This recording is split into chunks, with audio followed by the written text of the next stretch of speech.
안녕하세요. 네오젠 과학전문학원에서 고1 팀장을 맡고 있는 김원주 강사입니다. 2025년 2학기 중간 통합과학 주역고 내신 분석 리포트 시작해 보도록 하겠습니다. 전체적으로 일단 총평을 좀 드리자면 문제 난이도는 중상 정도 난이도라고 보시면 될 것 같고요.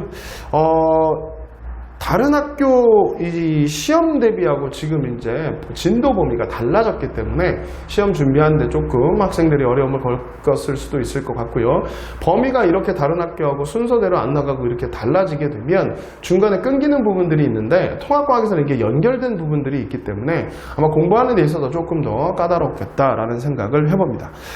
문제 난이도 같은 경우는 중상 난이도 정도였고요. 지역적인 교과서 문제뿐만 아니라 모의고사 문제도 다소 들어갔기 때문에 아마 여러분들이 문제하는 체감 난이도는 조금 더 높았겠다라는 생각이 들고요. 새로운 단원에 대한 문제들도 출제가 되었고 논술형 문제도 2문제 정도 출제가 되었기 때문에 아마 여러분들이 문제를 푸실 때 꼼꼼하게 개념 정리가 돼야 되겠구나라는 생각을 해봅니다. 지구과학 파트는 좀 다소 까다롭게 출제가 좀 됐고요.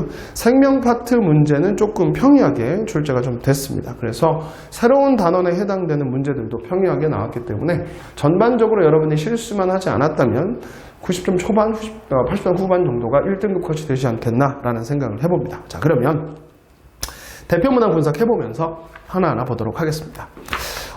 제가 대표문항 분석에 넣지는 않았지만 3번 문제 같은 경우는 대멸종에 관한 문제고요. 이 문제는 거의 빠지지 않고 나오는 문제들이기 때문에 여러분들이 많이 익숙해서 그렇게 어렵지 않겠다라는 생각은 그 다음에 5번 문제도 대표 문항에 넣지는 않았지만 이 문제도 항생제 내성균에 관한 문제 이런 문제들도 자료 해석으로 많이 나오는데 난이도가 그렇게 높지 않게 출제가 되었기 때문에 여러분들이 쉽게 해석할 수 있지 않았을까 생각이 듭니다. 8번 문제 같은 경우는 지금 보시면 기본적으로 이 개체수에 대한 그래프가 남아 있고요. 그 다음에 남아있는 수의 원래의 수의 비율이라고 나와 있습니다. 이거 예전에 기출문제에서 많이 출제됐었던 예지고요. 그리고 우리가 전구책에서도 이런 비슷한 유사한 문제들을 풀어봤기 때문에 이 자료를 해석하는 건 아마 여러분들이 연습을 충분히 저희와 같이 열심히 하셨다면 충분히 풀 수 있었던 문제인데 아마 처음 보는 친구들은 당황했을 수도 있습니다. 그러니까 이런 식으로 처음 보는 자료를 해석해서 내가 배운 개념을 적용해서 문제를 풀어내는 이런 스타일의 문제들이다 라고 생각해 보시면 되겠고요.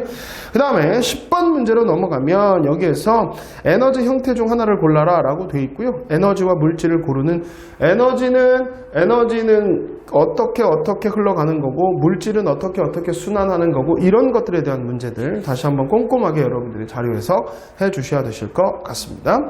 그리고 12번 문제가 나와 있죠. 이것도 포식과 피식 생명에서 주로 다루는 문제인데 이 자료를 주고 교육과정에는 없습니다. 그러니까 이 자료를 주고 우리가 배웠던 생물과의 관계, 생물과 환경과의 관계를 물어보는 그런 적용하는 개념이다라고 보시면 될 것 같습니다. 그래서 자료를 해석하는 것들이 좀 까다롭게 출제됐다라고 생각해 보시면 되실 것 같습니다.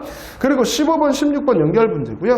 15번, 16번은 한꺼번에 보시면 우리 태양 복사 에너지의 흡수와 지구 복사 에너지의 방출에 대한 얘기, 그래서 지표면 대기 우주 공간에서 어떻게 들어가고 나가고 숫자 계산하는 문제죠. 이것도 기출문제에서 많이 봐왔던 문제고 저희가 전구책 문제에서도 많이 좀 다뤄왔던 문제. 그러니까 이 문제도 여러분들이 충분히 쉽게 풀 수 있었다라는 생각이 들지만 만약에 그 공부를 좀 등한시했던 친구들은 아마 어려웠을 수도 있었던 문제다라고 생각을 해봅니다. 자, 그 다음으로 볼 거는 19번 문제 감염병 진단입니다. 맨 마지막 단원 통합과학 2의 맨 마지막 단원에 있는 빅데이터 이용한 감염병 질병 진단이죠. 그래서 19번 문제는 교과서에 있는 문제가 나왔다라고 보시면 될 것 같고요. 20번 문제도 단백질을 이용한 감염병 X에 대한 겁니다. 이것도 기본적으로 교과서에 있는 내용이고 저희가 문제집에서 문제를 몇 번 좀 봤던 기출문제는 아직 나온 적이 없기 때문에 지금 이제 처음 나왔으니까요. 교육과정 바뀌고 그래서 문제집에서 좀 많이 봐왔던 문제들이 익숙한 문제들이 나왔기 때문에 이쪽 파트는 그렇게 어렵게 나오지는 않았다라는 생각이 들고요. 21번 문제도 현대과학기술의 발전 사례인데 빅데이터나 이런 것들을 이용하는 겁니다. 이거는 교과서를 꼼꼼하게 읽고 암기가 필요한 부분이기 때문에 여러분들이 마지막이라고 해서 암기를 안 했다면 여러분들이 아마 헷갈려서 틀렸을 수도 있겠다라는 생각을 해봅니다. 그리고 논술형 1번, 2번이 조금 까다롭게 출제됐지만 2번 문제를 좀 보시면 여기 엘니뇨 라니냐에 대한 자료를 줬습니다. 그리고 수온과 깊이에 대한 얘기를 줬고요. 그래서 이 자료도 저희 기출문제랑 전고체 문제에서도 많이 다뤘던 자료들이기 때문에 여러분들이 조금만 신경 썼으면 충분히 이 문제도 풀 수 있었다라는 생각을 해봅니다.